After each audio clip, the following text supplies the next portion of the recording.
SIT అధికారి గారిని కలిసాము. కలిసి మా రిప్రజెంటేషన్స్ ఏమేమి మా డౌట్స్ ఏమేమి జరిగిన ఇన్సిడెంట్ ముందు జరిగింది, తర్వాత ఏమేమి జరిగింది అన్నీ కూడా లెటర్ రూపాన మేము కంప్లైంట్ చేయడం జరిగింది. ఆయన కూడా ఎక్కడ ఏం జరిగింది కూడా అడిగారు సారు. దానిపైన కూడా చెప్పాము. మా దగ్గర ఉన్న ఎవిడెన్సెస్, మా దగ్గర ఉన్న సంబంధించిన ఇవన్నీ కూడా మొత్తం ఒక లెటర్ రూపాన సార్ గారికి కూడా ఇవ్వటం జరిగింది. అన్న మిమ్మల్ని అది సుత్తితో కొట్టారు అని వాళ్ళు కొట్టలేదని చెప్పారు, అంటే వీళ్ళకు అదే మెమరాన్ ఇచ్చారంట, దాన్ని ఏమంటారు? అంటే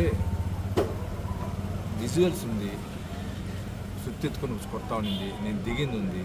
సుత్తితో కొట్టకపోతే ఇప్పుడు డాక్టర్స్ ఉన్నారు, ఇక్కడ ఎడ్జ్లో తగిలింది, ఇక్కడ రాసుకోబోయింది, ఇదంతా పడింది.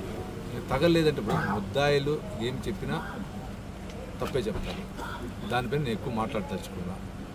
న్యాయ వ్యవస్థ ఉంది, పోలీస్ అధికారులు ఉన్నారు, దానిపైన ఒక దర్యాప్తు బృందం వేశారు, వాళ్ళే చూస్తారు, వాళ్ళే కాపాడుతారని ఒక నమ్మకం నాకు. అంటే ఎలా సహకరించారు సిట్? అంటే అన్నిటిగా నేను ఆయన సార్ గారు అడిగిన దానికి అన్నిటిని వివరించా. ప్లస్ మా దగ్గర ఉన్న సాక్ష్యాలు, జరిగింది ఏమింది మొత్తం ఇచ్చాం. ప్రతి ఒక్కదానికి ఎవిడెన్స్ ఇచ్చాము. మేము అడిగింది ఒకటే, వీళ్ళ వెనకాల ఉన్న మూల పురుషులు ఎవరు దానికి పరిశీలించండి. ఆ మూల పురుషులు పరిశీలిస్తే మొత్తం అన్నీ బయట వస్తాయి.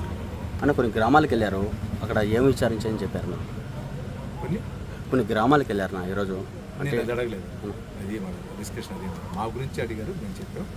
దీనికి ఎవరు బ్యాక్ ఉన్నారు దానిపైన విచారించండి అని చెప్పి రిక్వెస్ట్ చేశాం. అంటే తిరుమల నగర్కి సంబంధించి తిరుమలలో బాలాజీ కాలనీకి సంబంధించి కొంతమంది అరెస్ట్ చేశారు, ముగ్గురిని, అంటే సంబంధం లేని కేసులో అనేసి వాళ్ళు. అది కూడా చెప్పాను సార్. అనామకులు కొందరు అరెస్ట్ చేశారంట అలిపిరి పోలీస్ స్టేషన్లో, వాళ్ళకి సంబంధం లేదంట, ఒక నలుగురినేమో. దాన్ని కూడా పరిశీలించండి అని చెప్పి చెప్పారు. దానికి సంబంధించిన అన్ని కూడా ఇచ్చారు, ఎందుకు ఎంటర్ చేయలేదు అనేది కూడా వాటిని కూడా మాట్లాడలేదు.